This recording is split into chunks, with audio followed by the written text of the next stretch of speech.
Hello, welcome to Virtual Learning Resources. My name is Melissa Zorhoff, and I am an elementary school teacher, a middle school teacher, and for the last 6 years, I've been a virtual teacher. I'm here today to talk to you about how we can have rich learning experiences in the virtual environment. I know this might be uncomfortable for some of us. It might be an opportunity to step outside of our comfort zones, but I know that no matter what level of virtual learning experience we have, we are all going to learn something. And I also know we are all in this together. So let's get started. So what makes a rich learning experience, regardless of the environment? Well, it's a couple of things: collaboration, feedback and assessment, communication, and reciprocal sharing of content and information. This is good in any brick and mortar classroom, but it's especially rich in a virtual experience. And I'm going to show you some tools today that help you have each of those components if you would like to incorporate that with your virtual teaching. I'm going to be sharing a bunch of resources, and at the end of this presentation, you will have links to every single one of these resources. Also, you will have my personal email, so if you have any questions about anything or would like to do a one-on-one tutorial in any way to help me and you inspire the learning of your students, we will have that option as well.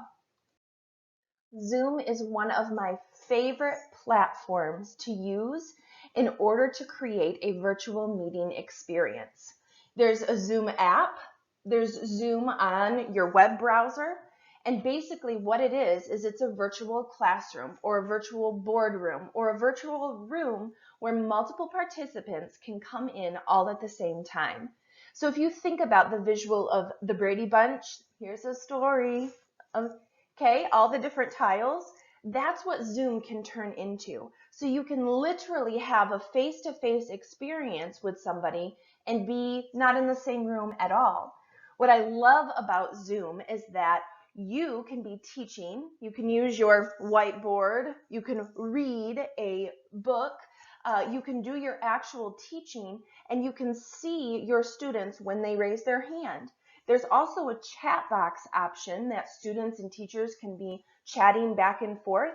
And my favorite feature, you are able to share your screen and still have your video tile in the upper corner so that you can be teaching a PowerPoint presentation. You can be annotating a math lesson. You can be sharing a chemistry video and giving your commentary on that.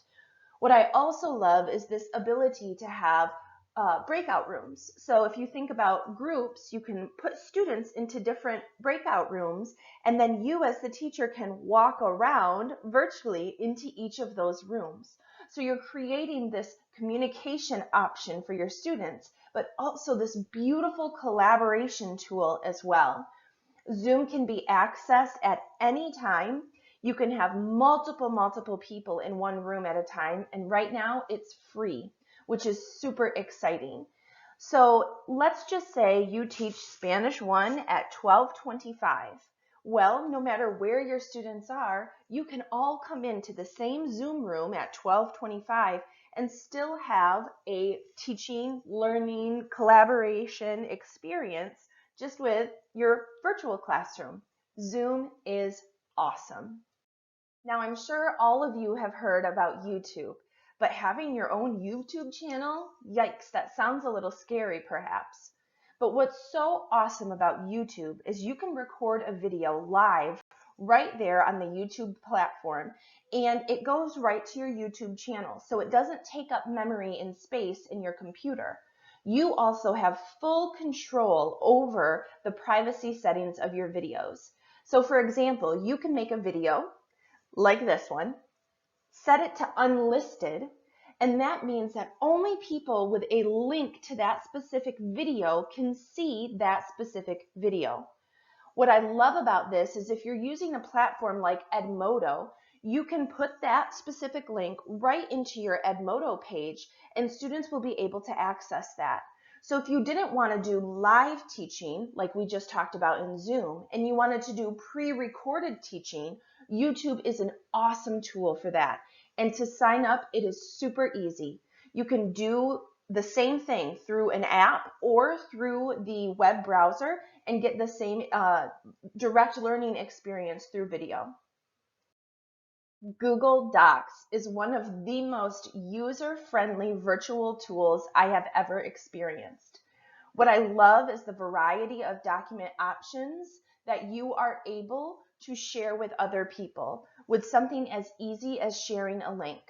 Things like Excel sheets, PowerPoint-like presentations, documents, and even folders of resources can be shared out this way. Things like links and videos can also be shared. And there is a collaboration option in every single one of these shared documents. So for example, if you wanted to do some peer editing with a paper, you could have the same document be shared with the peer editors, and that peer editor could be taking notes and putting notes rather on that Google Doc for their partner so that he or she could make the corrections or answer the questions right then and there. Google Docs is easy. All you need is a Gmail account. And the thing I love the most is the organization ability that you have. All the different files and folders you can organize in such a beautiful way to keep everything on track. Nearpod is an amazing interactive tool to help you add and supplement your content in a really beautiful, interactive, virtual way. Here, you are able to choose from a variety of different content areas, levels, and lessons, and you are able to share those with your students. So for example, this one is all about letter sounds. I'm going to do this one with my 4-year-old today. And here you are able to utilize features like polls, answering questions, reading content together, sharing the information with other students. And as a teacher, you get all of this feedback. Not only are your students able to collaborate with you and one another, they are able to do many of the functions from a variety of devices. Right now, this is a free resource, and it is literally a library chocked full of awesome content. And even if you don't want to use the specific lesson that Nearpod provides, what I've found in Nearpod is that it actually inspires me when it comes to the things I'm creating for my courses. Nearpod is one of the most innovative collaboration and learning tools I've ever seen. Reading A to Z is such an amazing tool. Reading A to Z is basically an online library full of leveled readers in both English and Spanish. It's an app, but it's also available through your desktop web browser. And what I love about the ebooks is not only are they research-based, developmentally appropriate, but they have comprehension quizzes that accompany them as well, both in fiction and nonfiction.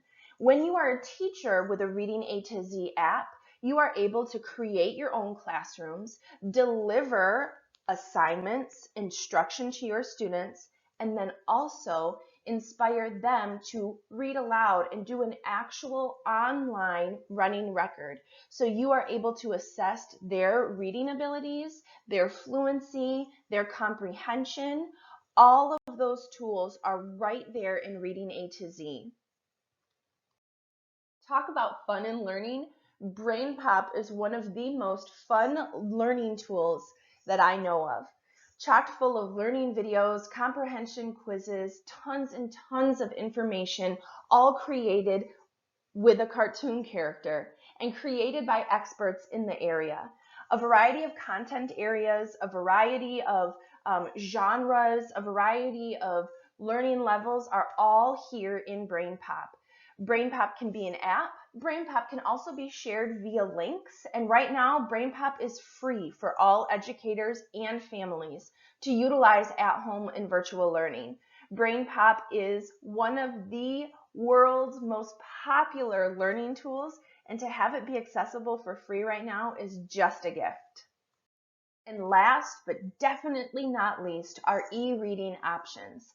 With the library not accessible to everybody, all you need is a library card to access access these e-reading options called Overdrive and Hoopla.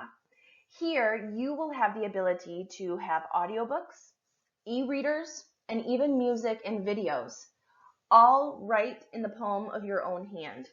So if you wanted to encourage at-home reading, independent reading, if you didn't have the ability to afford Audible, a really popular audiobook app, Overdrive and Hoopla are two free options that almost every library in the state of Michigan has a connection with. And like I said, all you need is a library card. So for some of us, this is brand new territory. But what I know is that educators are some of the most innovative, hardworking people we will ever meet. So I also know that you can do this and we can do this together. Ask questions, try new things, and check out the next few slides that are full of links for you to utilize some of these resources I've talked about today. Here's a link to some of the resources that we've talked about today.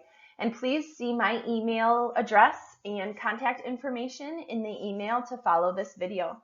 Have a great time pushing yourself out of your comfort zone, learning something new, and do not hesitate to reach out to me.